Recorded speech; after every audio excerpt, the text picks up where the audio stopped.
Muy bien, buenos días, hermanos. Buenos días. Dios los bendiga. Amén. En esta mañana vamos a meditar en mis muchos años que tengo, o pocos o muchos, ¿verdad? Que tengo. He visto muchas actitudes de personas, ¿verdad? Pero hoy quiero que veamos actitudes de un vencedor. Ese es el tema para que nuestro hermano ate el tema del sermón. Actitudes de un vencedor. Amén. Un vencedor es consciente de las adversidades. El vencedor siempre está preparado para aquello, que sabe que el camino es largo y que no todo va a salir como él lo ha pensado. Un vencedor no se doblega por los comentarios solamente. En el mundo hay muchos comentarios, a veces apegados a lo que uno quiere y a veces no apegados, ¿verdad? Comentarios dañinos, comentarios que dañan. Pero para todo esto, el vencedor está preparado. La palabra de Dios dice ahí, hermanos, en Marcos 6, donde leía nuestro hermano, dice, salió Jesús de ahí y vino a su tierra y le seguían sus discípulos. Llegando el día de reposo, comenzó a enseñar en las sinagogas y muchos, oyéndole, se admiraban y decían, ¿de dónde tiene estas cosas? ¿Y qué sabiduría es esta que le es dada? Estos milagros que por sus manos son hechos. ¿No es este el carpintero, hijo de María? Mire, Jesús fue reconocido por los vecinos, por el entorno de su tierra, por el hijo del carpintero, por aquel que trabajaba ahí en la carpintería. Jesús fue menospreciado por los suyos. Yo me imagino, ¿verdad?, que usted o yo seamos rechazados por nuestra propia familia, que muchas veces pasa. Era su tierra, era su familia, literalmente. Era su tierra, era su familia, donde él nació. Mas, sin embargo, no era reconocido como lo que él era. No fue reconocido como lo que él realmente era. Mis hermanos, era literalmente su familia, sus hermanos, y no creían en lo que Dios había puesto en él. Y eso es lo que muchas veces, como seres humanos, no entendemos lo que Dios ha depositado en aquellas personas, lo que Dios había puesto en Jesús, una gran responsabilidad, un gran ministerio había sido encomendado en las manos de Jesús, pero esto no lo creyeron sus hermanos, esto no lo creyeron en su tierra, los habitantes judíos no lo creyeron. Y aunque no podían negar su sabiduría y los milagros, porque eso sí se miraba y se podía ver, no podían negarlo. Sí pudieron negarse a creer en él. Una manera de honrar a Dios es creyendo en él. Por eso Jesús dice en su palabra, ¿verdad? No hay profeta sin honra, sino su propia tierra. Una de las formas de honrar a Dios es creyendo en él. Sigue diciendo la palabra de Dios en el versículo 3. ¿No es este el hijo del carpintero, hijo de María, hermano de Jacobo, de José, de Judas y de Simón? ¿No están también aquí con nosotros sus hermanas? Y se escandalizaban de él. Mas Jesús les decía, no hay profeta sin honra, sino en su propia tierra y entre sus parientes y en su casa. Es interesante todo lo que estamos viendo acerca de Jesús. Jesús es rechazado, Jesús es despreciado desde los tiempos desde los comienzos de su tiempo. Jesús ha experimentado la decepción. Imagínese usted cuando se siente menospreciado por un hermano, por alguien que usted admira, alguien que usted quiere, pero que lo decepciona, porque se siente decepcionado de él. Él pensaba encontrar disposición, fe, corazones sensibles a su mensaje. Eso es lo que a veces anhelamos, ¿verdad? Lo que muchas veces anhelamos, encontrar corazones sensibles, gente con fe dispuesta a creer en el Señor. Era lo que Jesús pensaba encontrar, empezar, ¿verdad? Por su casa, dando aquel ejemplo. Sin embargo, no fue aceptado. Uno de los sinónimos de la palabra decepción es desilusión, que significa perder la esperanza o ilusión que se sentía. A veces nos emocionamos por algo. Cuando lo presentamos y cuando estamos en el momento, ¿verdad? Nos sentimos rechazados y despreciados y parece que no hay esperanza. Imagina cómo se sintió Jesús. ¿Cuál fue la actitud de Jesús? Al recibir el rechazo de la gente, su palabra no hacía mella, su palabra no hallaba entrada en su propia tierra. No había entrada. ¿Cómo realmente se sentía? Al perder la esperanza o la ilusión que se sentía, y generalmente esto genera tristeza y desánimo. Esto genera tristeza y desánimo. Mas, sin embargo, Jesús hizo algo que nosotros debemos de aprender cada día, a hacer lo mismo. Jesús sufrió la incredulidad de otros, ¿verdad? De los suyos, de su familia. Dice la palabra, siempre allí mismo, en Marcos 6, en el versículo 5, y no pudo hacer allí ningún milagro, salvo que sanó a unos pocos enfermos, poniendo sobre ellos las manos, y estaba asombrado de la incredulidad de ellos, y recorría las aldeas de alrededor enseñando. Es interesante, me gusta mucho esto, ¿verdad? Me gusta mucho esto, dice que se admiraba de la incredulidad de esta gente, pero Jesús entonces, si era menospreciado ahí, Jesús empezó a recorrer, dice la palabra, las aldeas, los alrededores, predicando y enseñando la palabra, lo que no era aceptado en su casa, lo que no era aceptado por su familia. Empezó Jesús entonces a predicar y a enseñar sobre los alrededores de la ciudad. No pudo hacer ahí, dice la palabra, ningún milagro. Ese no pudo, no fue el resultado de la incapacidad de Jesús, porque Él es Dios, el Todopoderoso, como usted y yo lo sabemos, sino que la incredulidad de ellos impidió que la obra de Dios se llevase a cabo. El texto dice que sanó a algunos pocos enfermos y no pudo hacer milagros. Esto no indica que no solo recibieron muy poco en cuanto a la sanidad, sino que se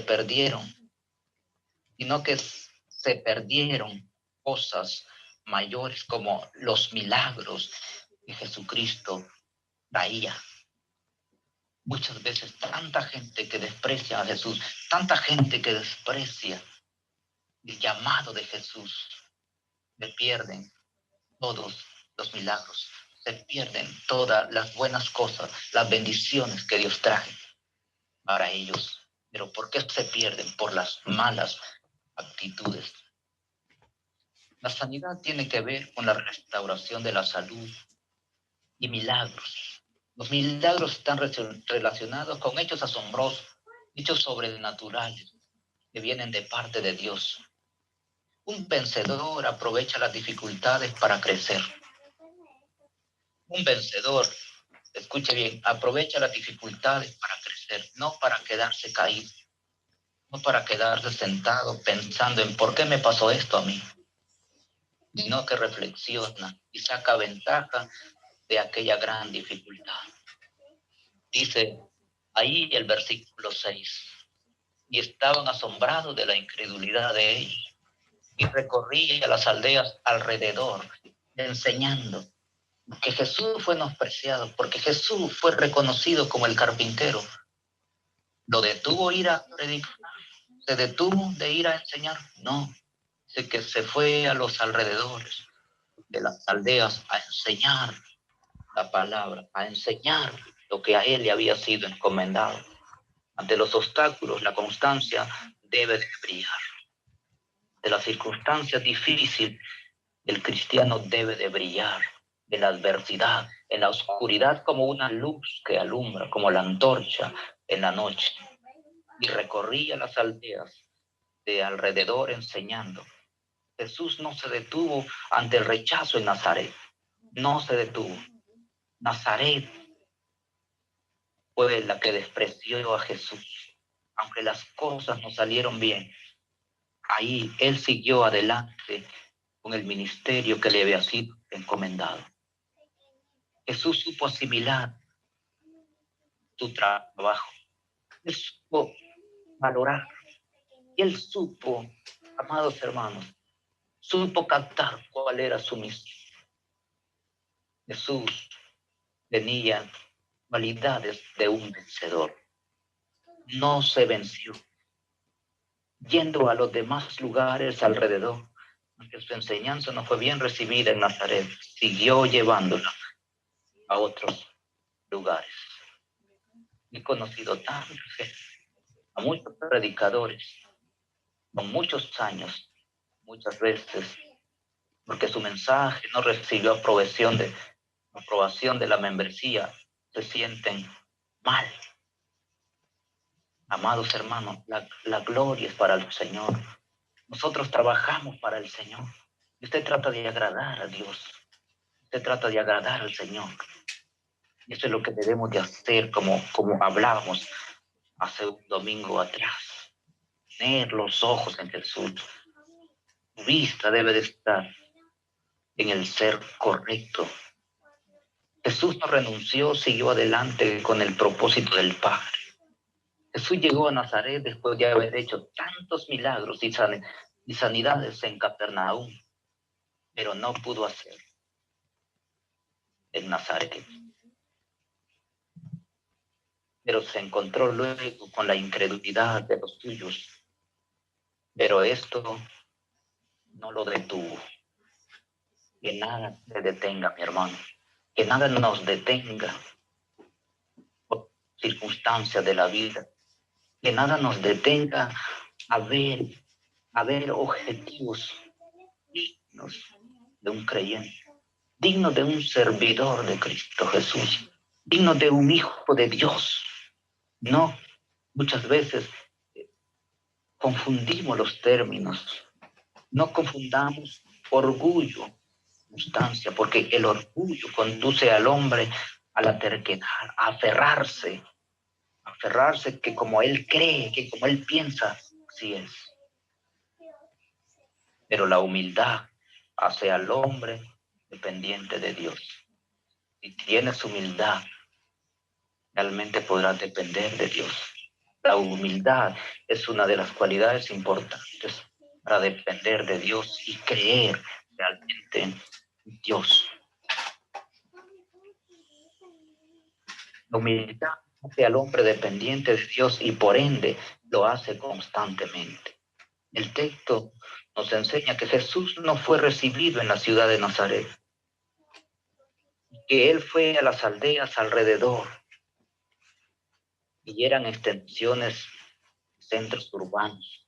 Las aldeas eran grandes extensiones de los centros urbanos, es decir, a las orillas de los alrededores de la ciudad. Nazaret significa, el significado de Nazaret es reverdeciente, protectora, coronada, como escogida de Dios. Interesante. Y desde allí no logró ver a Dios. Desde ese significado no logró ver a Dios en la persona de Jesús. Porque ¿qué pensaba? ¿Qué pensaba esta gente? Querían más que un carpintero. Para ellos un simple carpintero era nadie. Era un hermano más. Y a veces pasa en la actualidad de este mundo, menospreciando a Jesús, como que en la historia vino un carpintero a trabajar la madera, un carpintero solamente, pero los habitantes de las aldeas recibieron lo que Jesús traía: milagros, sanidades, perdón de pecados y también la salvación. El vencedor valora la formación de su carácter. El verdadero vencedor aprende de lo más pequeño.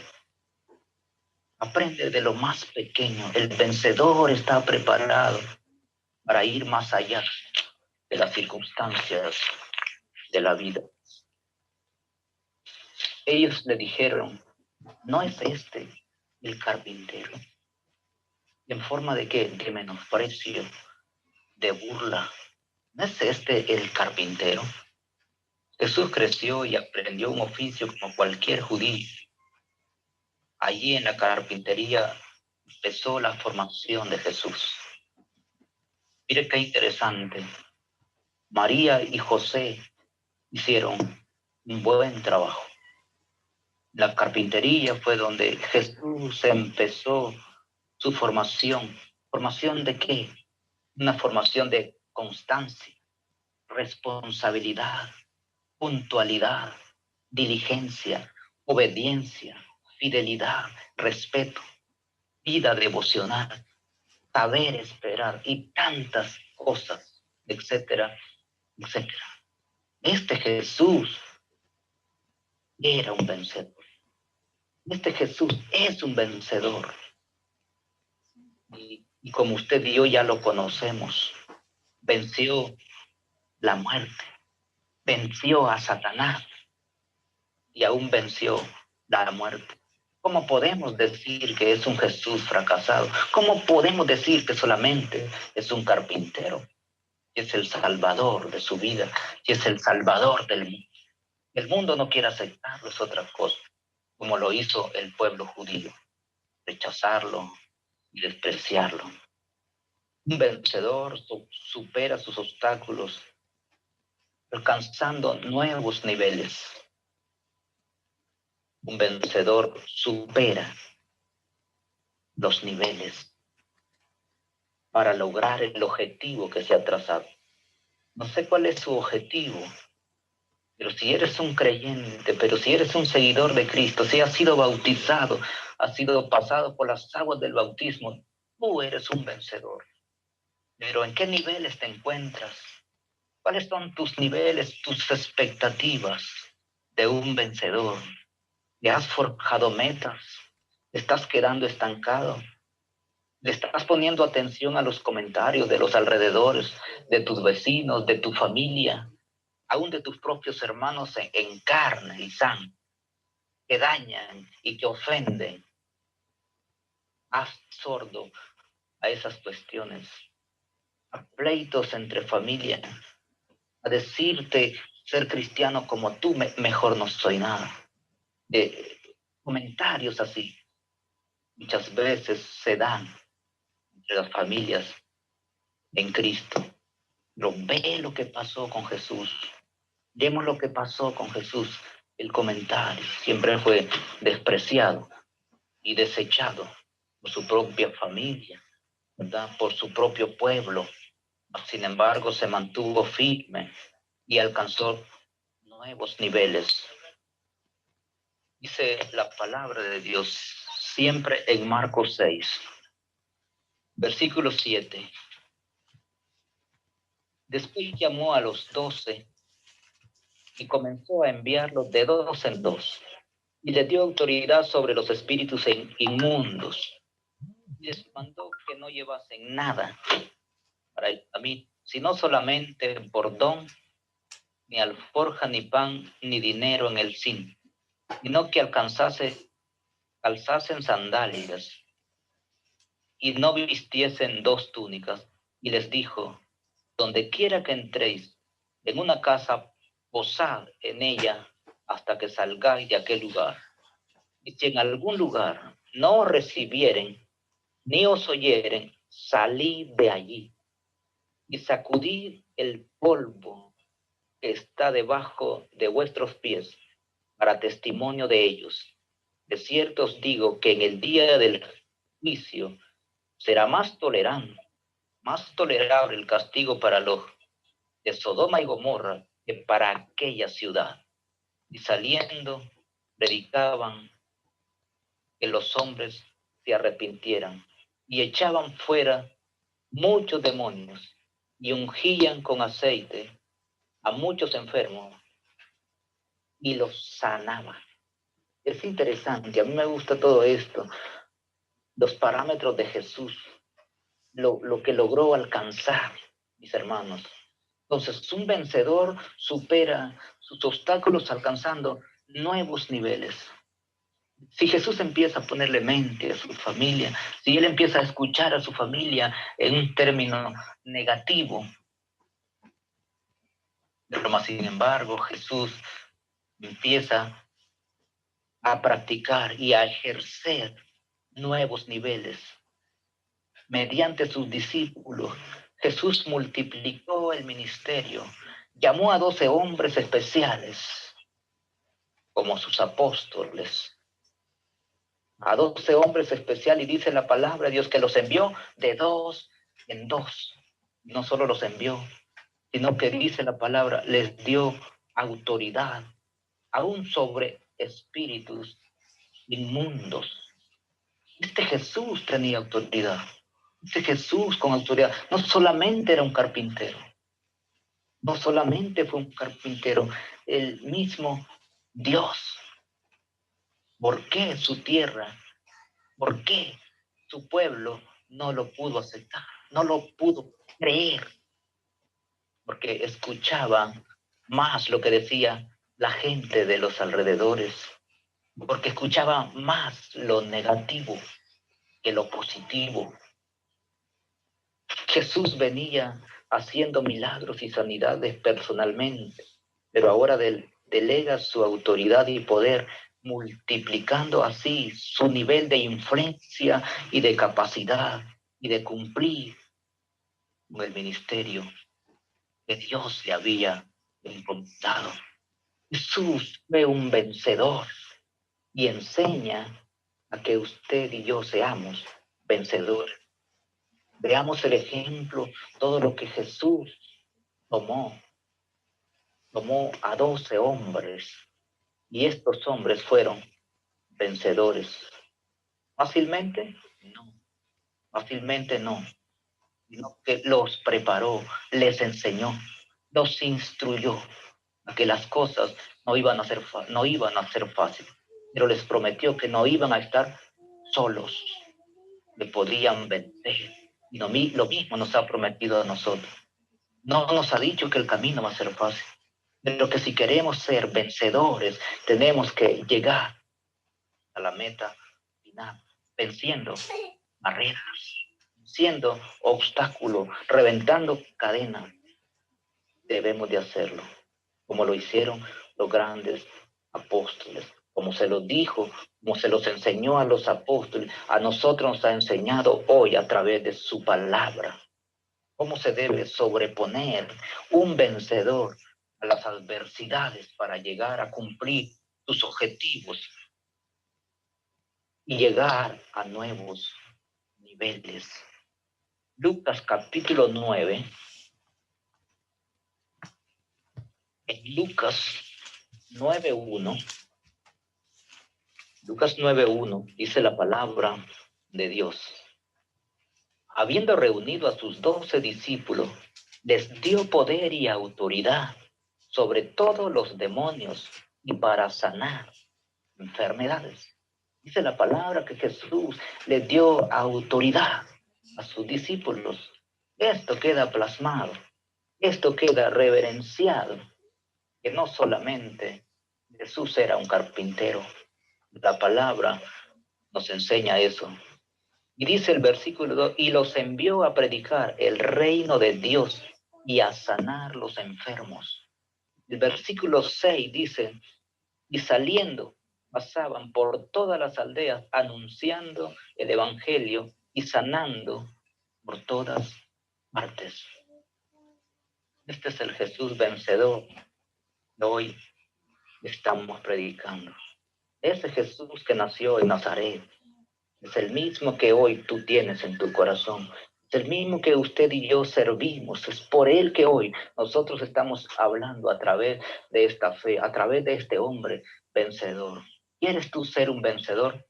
Mira a Cristo Jesús. El blanco es Cristo. ¿Quieres ser un vencedor? Mira a Cristo. La fe en la voluntad de Dios te lleva a nuevos niveles. Jesús no fue egoísta al delegar su autoridad y poder. No se detuvo ante algunas imperfecciones de los discípulos. Los discípulos, hombres corrientes como ustedes y como yo, hombres pescadores como Pedro, como Andrés, que fueron tomados de las riberas del río para que fueran sus discípulos, para que fuesen sus discípulos. Pero Jesús no se puso a ver las imperfecciones de ellos, sino que les delegó responsabilidades y los preparó de antemano y les dio poder y autoridad para que sanaran enfermos. Imagínense si Jesús se pone a ver todas las imperfecciones de ellos, ¿hubiese hallado entonces algún discípulo? Muchas veces nos aferramos a ello, que no soy digno, que no soy perfecto. Sí es cierto que no somos perfectos, pero si usted cree, dice la palabra de Dios, no te he dicho que si crees, verás la gloria de Dios. Creamos y aferrémonos a Cristo Jesús. Él creía que esa era la voluntad de Dios, llamar a estos 12 hombres, y que ellos eran los llamados por Dios. Los discípulos no dudaron, sino que avanzaron creyendo en la palabra de Jesús. También fueron hombres dignos de Jesús, porque fueron llamados y no despreciaron. Me recuerda a Eliseo cuando fue llamado, cuando vio a Elías, dejó los bueyes, les quitó el yugo y con el yugo, con la madera, cocinó la carne. Hombres obedientes, hombres con visión. A eso se le llama un vencedor. Cuando dejas el entorno del mundo por servir a Cristo, mis hermanos, y vieron la gloria de Dios en niveles que nunca habían estado y ni siquiera lo habían soñado. Imagínate al apóstol Pedro, desesperado porque en toda esa noche no había pescado, ni tan solamente un pescado. Desesperado porque no había. ¿Cómo podía haber soñado el apóstol Pedro ser un servidor de Cristo Jesús? Un hombre que sanase, que dice que con solo que pasase la sombra de Pedro, un enfermo quedaba sano. Oiga bien, qué poder. ¿Y quién se lo había dado? Cristo Jesús, el Rey de Reyes y Señor de Señor. Aprendamos a verlo. Aprendamos a ver a ese Jesús de poder, a ese Jesús todopoderoso. Mis hermanos, solamente te digo, cree, avanza. Dios tiene nuevos niveles para ti. Dios tiene nuevas cosas para ti. Solamente puedes creerlo y puedes poner la mirada en Él. Deja de ver a aquel carpintero como lo miraron en Nazaret.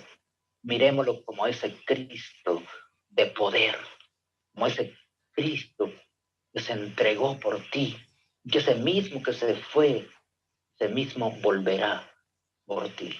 Si eres un vencedor, mira a Cristo. Los vencedores deben reencontrarse con el vencedor, que es Cristo Jesús. Que Dios te bendiga.